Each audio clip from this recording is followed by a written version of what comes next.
Qatar ने वाज़ेह किया है कि वो तनाज़ात की सिफारती हल के हामी है, लेकिन ईरान और अमरीका के दरमियान सालिसी का कोई किरदार अदा नहीं कर रहा। तवज्जो सिर्फ दिफा पर है। जवाबी कार्रवाइयों का अभी कोई फैसला नहीं किया। ईरान के वजूद का खात्मा कोई ऑप्शन नहीं। ईरान पड़ोसी मुल्क है।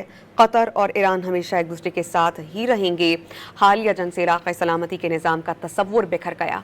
ईरान और खलीजी ममालिक को एक दूसरे के साथ रहने के रास्ते तलाश करना होंगे। First of all, I think we've said this countless times. Iran has been here for millennia. The people in this region have been here for millennia. Nobody's going anywhere. Total annihilation is not an option.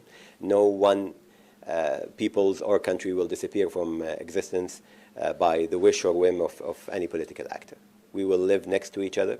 We will be neighbors for the future of humankind, and we have to find ways of living next to each other. أهم مخرجات هذه الحرب هو تكسر مفهوم منظومة الأمن الإقليمي في منطقة الخليج. نظام الأمن الإقليمي في الخليج كان قائم على مسلمات معينة. كثير من هذه المسلمات تم تجاوزها في الحرب الحالية، ما يعني أن دول الخليج والتي تعمل كما رأيتم عن قرب وبشكل متوازي لضمان أمنها هي بحاجة إلى إعادة تقييم بعد هذه الحرب لما تعنيه منظومة الأمن الإقليمي المشترك.